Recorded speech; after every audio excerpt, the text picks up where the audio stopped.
मैं अभी एक बहुत भयानक प्रश्न आया है वो ले लेता हूं। और अभी हाल फिलहाल की घटना है, ये सनातन धर्म से संबंधित है। मैं चाहूँगा कि इस विषय पे बोलना बहुत ज़रूरी है क्योंकि ये बच्चियों से संबंधित क्वेश्चन है। और इसमें लिखा है, राधे राधे महाराज जी, मेरा नाम गुप्त रखना, मेरा नाम बताना नहीं। मैं रायसेन से हूँ, मध्य प्रदेश से। महाराज जी, आज के समय में हमारी छोटी छोटी बेटियां भी सुरक्षित नहीं हैं। 21 नवंबर की शाम को हमारे रायसेन में एक 6 साल की मासूम बच्ची के साथ एक सलमान नाम के युवक ने घोर अपराध किया। उसमें लिखा हुआ है, ये मैंने न्यूज भी सुनी है, न्यूज चैनल पे। ये सच्ची घटना है, ये झूठी नहीं है। वो भी पकड़ में भी नहीं आया है। जो आज दोपहर को मैंने न्यूज़ सुनी थी उसमें वो पकड़ में भी नहीं आया। यहाँ तक मैं देख के आया। पता नहीं ये पकड़ में नहीं आते, महात्माओं को बड़ी जल्दी पकड़ के ले जाते हैं लोग। गौ रक्षकों को बहुत जल्दी पकड़ लेते हैं, धर्म की रक्षा करने वालों को बहुत जल्दी पकड़ लेते हैं। ये फूफा पकड़ में नहीं आते इन लोगों के में, पता नहीं क्या हो जाता है इनको। कायर कहीं के। घटनाएं सुनकर हम माता पिता बहुत डरे हुए हैं। महाराज जी, आज के कलयुग में हम अपनी बेटियों को कैसे सुरक्षित रखें, कृपया मार्गदर्शन दें। देखिए, जो भी नाबालिग बच्ची के साथ, एक तो कानून बनी गया है, कठोर कानून बनाया है, सरकार ने ही बनाया है। लेकिन जो 6-7 साल की बच्ची, 10 साल की उम्र से कम की बच्ची जो हो, और अगर उसको भी कोई ऐसा करता है तो सरकार को सीधे फांसी की सजा सुनानी चाहिए। सिर्फ एविडेंस मिल जाए कि यस ये काम हुआ है, तो एविडेंस के बाद उस व्यक्ति को जीवित रहने का कोई अधिकार नहीं है, चाहे वो खुद भी नाबालिग क्यों ना हो। कई बार एज में लोग बदलाव कर लेते हैं नाबालिग बनकर बचने के लिए। तो जो व्यक्ति किसी की इज्जत लूटने का काम कर सकता है, वो नाबालिग भी हो तो नहीं रहना चाहिए समाज में, उसे फांसी की सजा होनी चाहिए। अब यहां पर एक और प्रश्न, अब ये इससे संबंधित नहीं है, इससे संबंधित मैं चलो अभी पहले इसको खत्म करता हूं। तो मैं तो सरकार से यह निवेदन करूंगा कि जो ऐसे अपराधी हैं उन्हें सीधे 15 दिन के भीतर निर्णय हो जाना चाहिए। ये सच है, ये झूठ है, ये सच हो गया, बोले हाँ जी, सीधे गोली मारो, फांसी दो चौराहे पे। और चौराहे पे फांसी लगे या गोली भी मारनी तो चौराहे पे मारे समाज के सामने, जिससे समाज में ये भय व्याप्त हो कि हम बच्चियों को ऐसे नहीं कर सकते। हमारे इस प्रमाण है ना शास्त्रों में, भय बिन होय न प्रीत। आप जिन बहन बेटियों को बचाना चाहते हैं वो बिना भय के नहीं बचेंगे। इतना भयानक दंड मिलना चाहिए कि लोग डर के मारे इस अपराध को करने से बचें। और ढिल्ल मुल्ल पैसे लेके छोड़ दो या कोई और चीजें करके छोड़ दो, अरे राम बाजू। जो व्यक्ति कानूनी व्यवस्था में, चाहे वो पुलिस हो, चाहे वो कोर्ट हो, चाहे कोई भी, अगर अपराधी होने पर भी उसको कोई छोड़ दे किसी लोभ में, लालच में, किसी की सिफारिश में, तो उस दुष्कर्म का अधिकारी वो अधिकारी भी हो जाएगा जो उसे छोड़ेगा।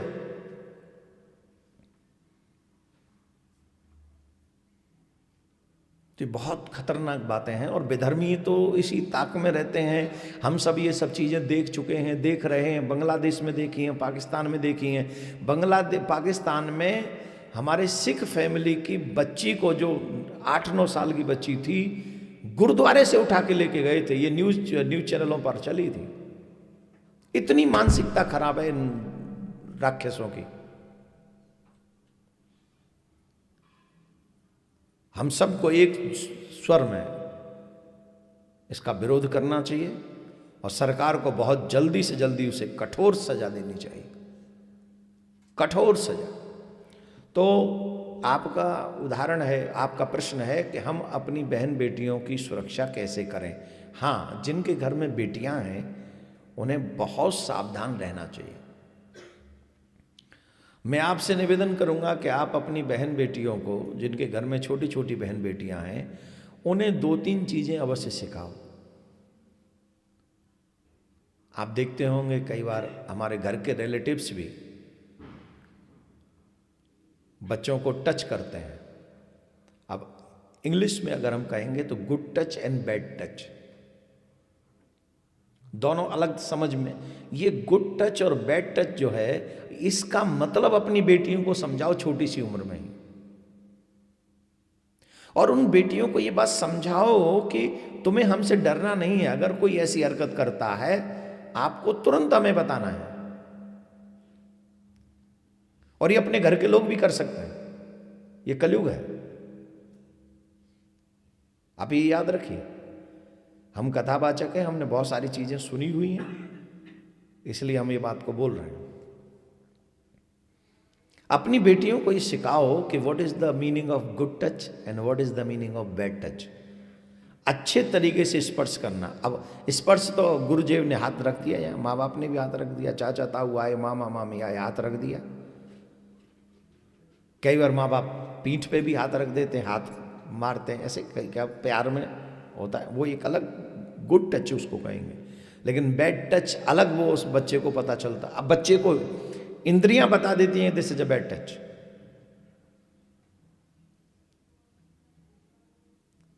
तो बैड टच का मीनिंग मां समझा सकती है, बाप नहीं समझा सकता। बेटी को मां समझा सकती है, पिता तो नहीं समझा सकता, वो पिता के आगे भी पर्दा है। तो ये मां की रिस्पॉन्सिबिलिटी है कि मां कैसे समझाए। स्कूलों में टीचर्स से बच्ची पीड़ित हैं। अभी उदाहरण मिलते हैं 2-3 तो मेरे पास में आते हैं, तो मुझे पता चलता है टीचर्स से भी बच्चे और माँ बाप के आगे बोल नहीं सकते, और टीचर्स उसका शोषण इसलिए भी करते हैं कि अगर तुम नहीं तो फिर उसको तुम्हारी उसकी वो क्या होती है, उसको चेंज करते रहते हैं वो जहाँ पढ़ते हैं।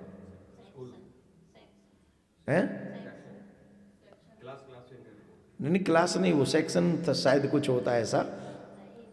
हाँ, ABCD वाला सेक्शन जो होता है उसे चेंज करते रहते हैं, उसका शोषण करते हैं, मेंटली डिस्टर्ब करते हैं उसको। अगर किसी टीचर मतलब बच्चा अगर टीचर्स को पसंद नहीं है तो उसे वो डिस्टर्ब करते रहते हैं, उसे सर्वेंट की तरह ट्रीट करते हैं और उनकी बात मानते रहो। तो उस लोभ में भी कई बार बच्चे फंस जाते हैं कि अब ये डरेंगे और ये करेंगे। तो अपने बच्चों को बचाने की ड्यूटी माँ बाप की है, टीचर्स भी नहीं बचाने आएंगे। हालांकि टीचर्स को बचाना चाहिए, सावधान रखना बच्चों को करना चाहिए, और जो महिलाएं टीचर्स हैं उनको विशेष ध्यान देना चाहिए बच्चियों के ऊपर। तो आप अपने बच्चों को bad touch and good touch के विषय में समझाएं, भाषा थोड़ी बहुत समझाएं। लोभ लालच में कोई चॉकलेट दे रहा है, कोई छोटी छोटी चीज़ें दे रहा है, उसके चक्कर में न पड़े। हमारे गांव में तो लोग कहते थे, जब हम लोग भी बाहर निकलते थे तो हमारे माँ बाप हमको सिखाते थे, कभी भी बाहर के किसी व्यक्ति से कुछ नहीं लेना है। घर से निकलो वहाँ पहुँचो, वहाँ से पहुँचो यहाँ निकलो, घर पहुँचो, ये सिखाते थे। अब वहाँ किसी का भी बर्थडे है, कोई भी कुछ भी बांट रहा है, तो इन सब चीज़ों को सिखाना चाहिए। और एक उदाहरण है बहुत अच्छा। एक जंगल में एक शेरनी थी, उसने छोटे छोटे शावकों को जन्म दिया था। छोटे छोटे शावकों को उसने जन्म दिया था। उसकी एक छोटी सी शावक थी, फीमेल जेंडर था उसका। और वो जो शेरनी थी वो ऑलवेज उसका बहुत ध्यान रखती थी। मतलब एक पुरुष जो था, जिसका जेंडर पुरुष है, शेर जो था, शेर का बच्चा, उस पर ज़्यादा ध्यान नहीं देती थी, उसे थोड़ा हल्का देती थी। लेकिन माँ ही उस शेरनी की बच्ची का, जो बच्ची थी, उस पर शेरनी बहुत ध्यान देती थी, उसे संभालती थी, उसका ध्यान रखती थी, कहीं इधर उधर से उस पर कोई मुसीबत ना आ जाए, कोई कष्ट ना आ जाए। वो अपना भोजन करने के लिए भी ना जैसे उनको भोजन ढूंढना पड़ता है, उन्हें बनाना पड़ता है, तो भोजन बनाने वो ढूंढने के लिए ज़्यादा दूर नहीं जाती थी, आसपास जहाँ से कोई आवाज़ आ जाए कुछ भी जाती थी। अब 1-2 हफ्ते बड़ी हुई वो बच्ची, तो अब उसको लगा कि मुझे भी भोजन चाहिए और इसको भी चाहिए, तो वो थोड़ा सा ढूंढती ढूंढती ढूंढती ढूंढती शिकार ढूंढती ढूंढती थोड़ी डिस्टेंस पे चली गई। उसे दूर जाना पड़ा। उसने सोचा मैं थोड़ी देर में लौट आऊंगी, मेरी सावक तो जंगल को जानती है, उसे कौन हानि पहुंचा सकता, उसे कोई हानि नहीं पहुंचाएगा, उसका भाव ये था। वह चली गई। इसी बीच में जंगल में छुपा हुआ एक गीदड़, वो जो बाहर से भोला तो लगता था लेकिन अंदर से बहुत नीच था, हिंसक था, वही नीच था गीदड़ था। वो गीदड़ तो दिखता भी नहीं था ना, बोला नहीं था, खतरनाक था। उसने सावक को अकेला देखा और वो धीरे धीरे करीब आने लगा। सावक मासूम थी, उसे नहीं पता था कि कौन सुरक्षित है और कौन ठीक है, कौन बुरा है, उसे नहीं पता था। जैसे ही गीदड़ ने उसे पकड़ना चाहा, सावक तो छोटी थी ना, उसे क्या पता, तो वो उसके पास में जाने लगा। संयोग अच्छा था, उसी समय शेरनी आ गई और उसने बड़ी जोर से दहाड़ मारी। तो जैसे ही शेरनी की दहाड़ सुनी तो वो उसके तो पांव कांपे, वो दुम दमा के भागा वहां से। शेरनी दौड़कर अपने बच्चे के पास में पहुंची और उसे हृदय से लगा लिया और मन ही मन सोचा कि इसमें गीदड़ की गलती नहीं है, इसमें कुछ गलती मेरी भी है। मैंने अपनी बच्ची को दुनिया की चालाकियां नहीं सिखाई। सिंहनी ने उस दिन अपनी सावक को 3 बातें सिखाई। हर सुखद चेहरा भरोसे योग्य नहीं होता। Listen to me every girls, ये सिंहनी की शिक्षा है। ये जो आजकल सिर्फ फोटोओं पे फिदा होने वाले बच्चे हैं ना, उनको ये स्टोरीज सुननी चाहिए, सीखनी चाहिए उनको। हर सुंदर चेहरा भरोसे के योग्य नहीं होता। जो हम किसी को भी देखते हैं वो थोड़ा हैंडसम टाइप का है, बस उससे फिदा, उसके पीछे चल पड़े बिना ये सोचे समझे कि आगे हमारे साथ क्या होगा क्या नहीं होगा, कौन सही है कौन गलत है। हर किसी पे भरोसा नहीं करना चाहिए। हमारे यहाँ बेटियां भी बहुत जल्दी वो कहती मेरे वाला ऐसा नहीं होगा। कोई किसी चक्कर में फंस जाए, लव जिहाद के चक्कर में फंस भी जाए ना, तो उन्हें जब कोई समझाए तो वो मेरे वाला ऐसा नहीं है, मेरे वाला तो बहुत अच्छा है, हाँ ले ले, तेरे वाला बहुत अच्छा, अमरूद लाए थे का खा ले। पापी के रिजल्ट सबका सेम है, जितने भी उठा लो। सलमान ऐसा ही है, इसमें भी इसी का बच्चे का नाम सलमान ही है। तो हर सुंदर चेहरा भरोसे के योग्य नहीं होता। दूसरी बात, जब खतरा दिखे तो डरना नहीं चाहिए, दहाड़ना चाहिए। हालांकि वो तो 6 वर्ष की बच्ची थी, वो तो क्या ही करती, पर हर बच्ची जो सनातनी बच्ची है उसको मेरी एक शिक्षा है, डरना नहीं है। अगर राक्षस ऐसे कोई आ भी जाए तो एकदम अंगद की तरह पैर जमा देना चाहिए। क्यों? जो बुरी दृष्टि से व्यक्ति आते हैं ना, वो वैसे ही अंदर से कमजोर होते हैं। आपने एक बार गर्जना की तो डर के मारे भाग जाएंगे। डरना नहीं है। पुलिस का नंबर अपने पास में रखो, आपके क्षेत्र में जो भी पुलिस का नंबर हो उस नंबर को पास में रखो, और एक मिर्च का पाउडर अपने पास में रखो, पर्स में। हर बच्ची को बता रहा हूं, जब भी आप बाजार में जाती हैं, अकेली जाती हैं, वैसे तो अकेले जाना नहीं चाहिए, अगर आप जाती हैं तो आपकी जेब में ऑलवेज मिर्च का पाउडर होना चाहिए। वो तीखी मिर्च होनी चाहिए, थोड़ा खुद लगा के चेक कर लेना। हाँ, मिर्च आजकल नकली भी तो आती है, आप ले भी जाओ और काम भी ना करे। वो स्प्रे भी आती है आई थिंक आजकल, मिर्च की स्प्रे भी आती है कि नहीं मुझे नहीं पता, सुना है। मिर्च का पाउडर ऑलवेज अपने पास में रखना चाहिए, जरूरत पड़ने पे आपके काम आएगा। अपनी सुरक्षा के लिए स्वयं भी वचनबद्ध होना चाहिए। तीसरी बात है,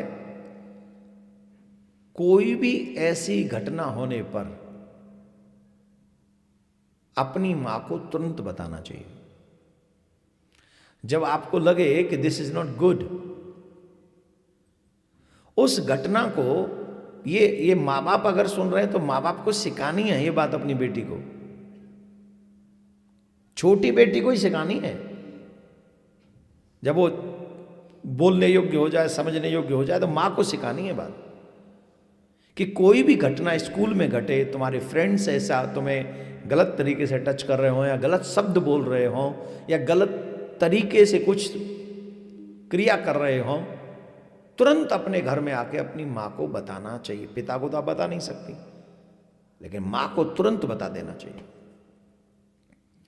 और माँ को तुरंत एक्शन लेना चाहिए इन बातों पे।